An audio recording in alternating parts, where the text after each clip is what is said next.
This is Actualize Freedom, straight talk on growing clicks and conversions on Amazon FBA from people doing it every day. Now here's your host, digital marketing acrobat, Danny Kenji Carlson.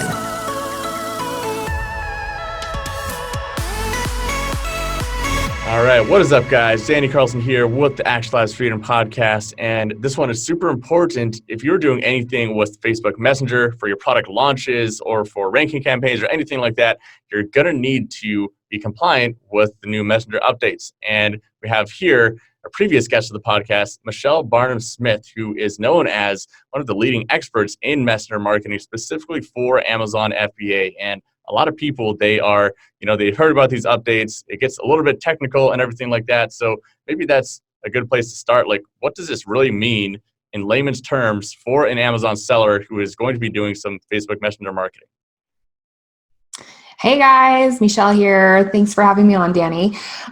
So this is obviously a really important topic. The Messenger changes have been threatened since last September, and the original deadline was January 15th, and now the deadline is March 4th, which is shortly to be upon us. And so even though people are kind of like freaking out, thinking like the end is here for chat messaging, using Messenger and chatbots, not at all. Basically, like what all the changes roll up to mean is that you're going to be paying to send messages to your subscribers. If you want to send a promotional message to your subscribers, you're going to pay for it, and that's just the Facebook way. Really, they're the ultimate drug lord. They get you addicted to their offerings, and then they start charging you for it. That's really how it goes. So previous to now, you could send basically a promotional message, not necessarily that you should, but that you could send a promotional message to any subscriber on your list at any time. And now Facebook is basically kind of like cutting that off and saying, hey, if you're going to send a promotional message, you're going to pay for it. So that's really kind of the bottom line. There's a lot of other kind of like things that you need to know and kind of technical aspects on how to implement these kinds of changes. But bottom line is pay to play now. Yeah. And so what does that really mean as far as pay to play? Like, are we talking, let's say that you're a smaller brand that has 1,000 Messenger subscribers, and then maybe let's contrast that with a brand that has 10,000 subscribers. Like, how much are these brands going to be paying to send out one message to their subscribers at this point, like one of these paid messages? Right. So let's back up a step and think first, like what you're wanting to accomplish. I don't think it's necessarily about the number of subscribers you have on your list as much as it is about what you're trying to accomplish. If you're running a rebate campaign and you want to send out an offer, where you're making like, 5 to 20 sales a day, you're probably not going to be sending out a promotional message to 10,000 of your subscribers, either before or after these changes, right? So I had a seller I was talking to today where he was sending out a rebate offer to 1,500 people on his list, and he paid like $10 to do that. So the average cost per send is about 3 cents per subscriber. Okay. So yeah, it's not super, super expensive we're talking about here. And just in your opinion, do you think that this is really going to change the messaging platform a whole lot from a consumer's perspective? Like, I mean, a problem that Facebook is trying to avoid, obviously, is their users getting spammed by us, marketers, just destroying the system, right? So obviously, this is going to reduce the amount of messages. Yeah, I'm talking to you guys, you listeners. You guys are ruining it for everybody. Quit listening to what we're saying. Quit doing the things that we tell you to do. But, do you think it's possible that it might keep Messenger marketing as an even more effective tool for the brands that are willing to go through the process of sending only very targeted messages that they're paying for, and that it's not going to end up spamming people's inboxes and stuff like that? Oh, totally. I mean, basically, this is weeding out the people who are unwilling to, to pay to play. And you think about the Facebook newsfeed, when the algorithms kind of shifted a few years ago. Prior to that, if somebody was a fan of your page, if they liked your page, their content would the business content would show up in your newsfeed pretty much constantly. And what the algorithm figured out is that people didn't want to see it. They didn't want to see, just have that endless barrage. They wanted to see what their friend's dog was doing, not what your business was wanting to pitch them. And so when Facebook shifted the algorithm so that businesses didn't just have a free reign on a newsfeed just because you posted something and then all of your followers would see it, it shifted to the boosted post model, right? And that doesn't guarantee, just like that doesn't guarantee that all of your followers and all of your fans will see your post in their newsfeed, but it's going to raise up that visibility. And you see brands all the time who post, just hoping organically that people will see their content, and it's just not going to be the case. Like, Facebook is going to reward two things. They're going to reward engagement. Like, if your content is super engaging and people respond and they like and they share and they comment, then Facebook's going to reward that. The other thing that Facebook cares about is money. So if you're going to pay to get your content in front of people, then they're going to reward that. Yeah, well, that makes a lot of sense. And you're totally right about people's attention. Everyone is on Facebook to look at their friend's dog. So maybe if you have an e-commerce company about dogs, then you should run some Facebook ads getting you to buy some stuff for your friend's dog, or, just probably a good tactic to get that thing going. Let's just lay it out for people who, I don't want to get too much into the really technical side of things. You guys can easily find that, on ManyChat's blog. They have, they'll explain very well and very easily what you have to do with the tags and everything like that. But for someone who, they either have the messenger marketing set up right now and they don't really understand the technicalities of it, or they're considering getting messenger marketing set up for their Amazon business, what would you recommend to them? What should they go about doing, getting a contractor to go through and fix everything? Or should they explain some certain things to a contractor or someone on Upwork that they're getting to do this, one of their team members maybe? So the first thing that you need to understand is basically when and how you can run promotional messages. And the reality is that the majority of the time you're going to be paying to send promotional messages. And if that's the case, then setting one up and sending it out is not any different than probably like what you're doing with like a Facebook ad-based messenger bot. You're building the flow. And if you have you're building the flow, and then you're basically, assigning an ad to it. But instead of it being like an ad, like a newsfeed ad, it shows up as a messenger ad, i.e. it shows up in somebody's messenger account as like a message. So that experience isn't overly different or difficult to figure out. The biggest thing that people need to pay attention to is if they have current flows that you're using, maybe like a product insert style flow, or maybe like a go-to rebate flow that you've just been leaving on forever and turning on and off at the Facebook ad campaign level.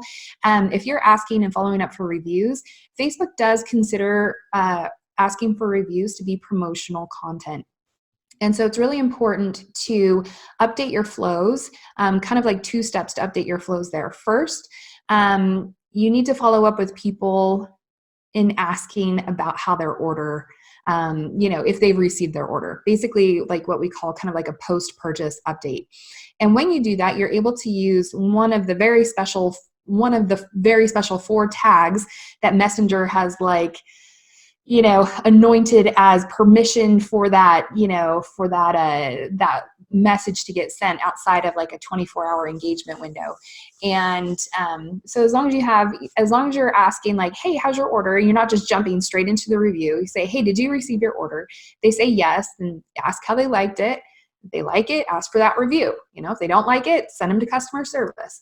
But it's really important to ask how they're, if they've received the order first, so that you can use the post-purchase update tag to guarantee that message is going to be sent. So you could have a VA go through it, but ManyChat has actually made it really easy they basically have kind of like this ongoing audit.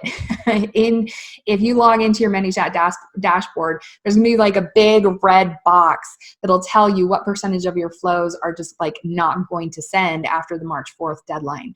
And if you're an admin to an account, you probably have been receiving emails about certain account, your account. I have like a million accounts that I'm an admin in. And so I've got like just a junk folder full of like, warning, these flows are not going to work after March 4th, or that kind of a thing. And what's cool about it is that you can just click on that red box and it'll take you directly to the flow where it'll show you kind of the offending message and basically have you update the tag. And pretty much the majority of the time, you're just going to use the other tag. But if it is right before asking for a review, use the post-purchase update tag. Okay, so from the sounds of it, this is something that is pretty layman. Like someone could go in there, not really with any knowledge of what's going on, into ManyChat, and then go and make everything compliant within, let's say, half an hour. Does that sound about right? If there's not too many flows like around in there? 30 seconds. Like it really doesn't take that long. If you're going to hire somebody on Upwork, don't hire from, if they say it's going to take 4 hours, don't believe them. That being said, I do think it's important to make sure that your flows are structured correctly and that you're not, for example, like obviously in a rebate flow, there's lots of different steps that you're having people do, and you're not going to ask for the review the second they've made their purchase, right? That's not going to work as an Amazon seller to receive a review right after purchase. You're going to need to have that 3 to 10 day window for somebody to receive the product, start using it, have an experience with it, so that when you follow up with them, they can give you feedback on your product, right? And so it's really important to have that delayed timer between your, the main portion of your flow where you're helping them to actually purchase your product, and then the follow-up portion of the flow where you're following up for a review. And just make sure that the right tags are in place there. Just like rewind 5 minutes and just listen to everything I say about post-purchase updates, and you should be good. Yeah, so I guess the way to get around this that a lot of people have figured out is to just send some kind of order update to the user, because that's okay as far as Facebook Messenger's new updates are concerned. And then if they interact with that message, then you can then send them a follow-up message about a review, for example. Is that what you'd recommend? It's kind of a way to get around sending a sponsored message for every review request? Yeah, and that you can't. So there's some deliverability requirements that Facebook has for paid messages. They say that they want you to send messages to at least 1,000 subscribers to guarantee deliverability. If you're trying to send like onesie twosie paid message updates asking for reviews, the likelihood that those are going to get sent and actually occur is pretty low. Extremely low. So I would say that we're not trying to get around anything. This is just good business practice. Like you think of the consumer experience, like what business shouldn't be following up on their your order with them and seeing how it went. I'm actually surprised that I don't get more emails from not just Amazon sellers that I buy from, but like just, normal Shopify sites where it's just like, don't you want to know how it went for me? Like, don't you care about my feelings? So I just think it's just good business behavior to check in on your customers and see how they're doing. Make sure they received the order first and foremost, and then make sure that they had a positive experience. And if they didn't, you need to fix your crap, That's good. I love how you just stealthily put in good business behavior when all the marketers are thinking, how do I get around this thing? It's like, no, it's not about sneakily getting around anything. It's about actually having good business behavior in the first place. I like the way you think on that. Well, just know that I'm a very good marketer and I'm very good at copy and spinning the message for what. So yes, of course I'm getting around it, but it is good business behavior. The master copywriter, Michelle. Awesome, Michelle.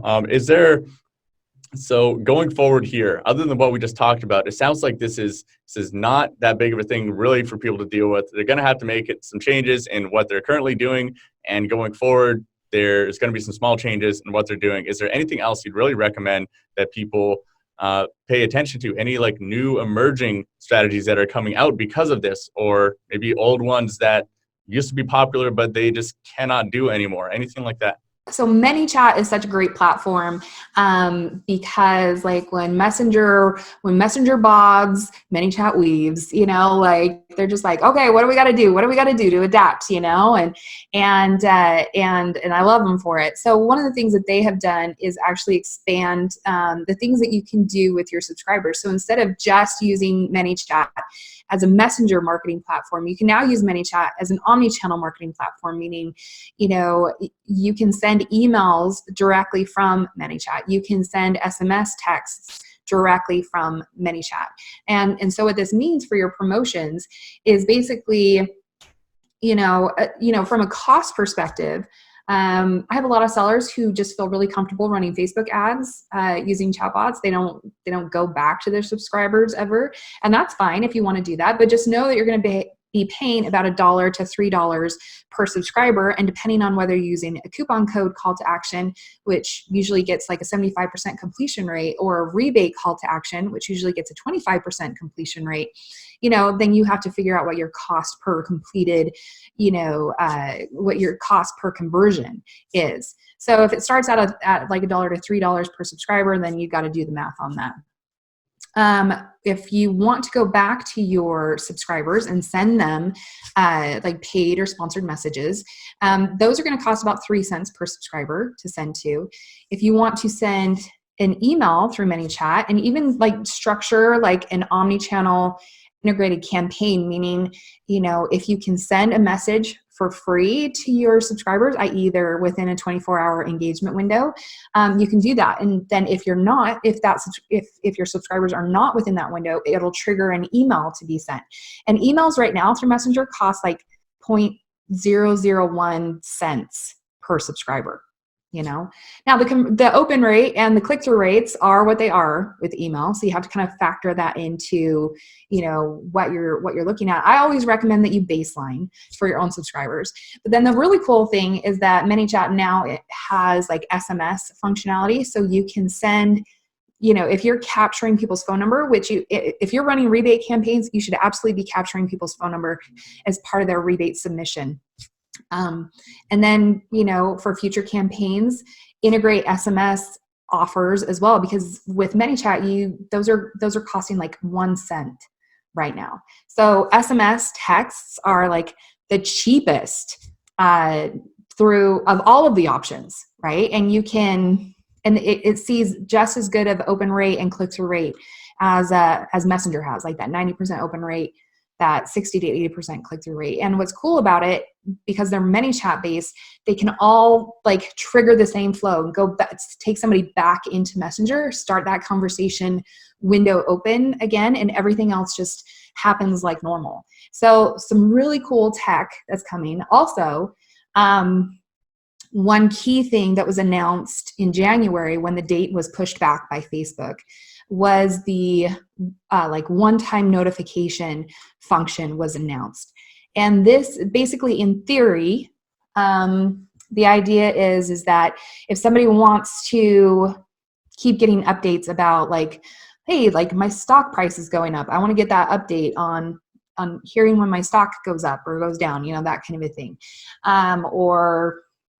Or a house in my neighborhood goes up for sale, or you're running a really great deal. Like you giving people the opportunity, your subscribers the opportunity to like subscribe for like a one-time notification.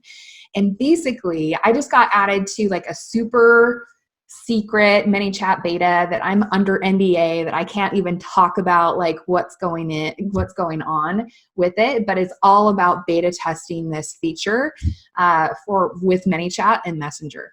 So super, super cool things are coming. I just can't talk about them quite yet. Awesome, Michelle. Well, hopefully that really cleared things up for those of you who are interested in using Facebook Messenger for your Amazon business. And if people want to stay up to date with that new beta feature that you're working on right now, or any of your other updates, where's the best place for them to follow you or reach out to you online? Yeah, so you can you can see any and all of my trainings at amzmessengerbotclub.com. You can also just Google my name, Michelle Barnum Smith.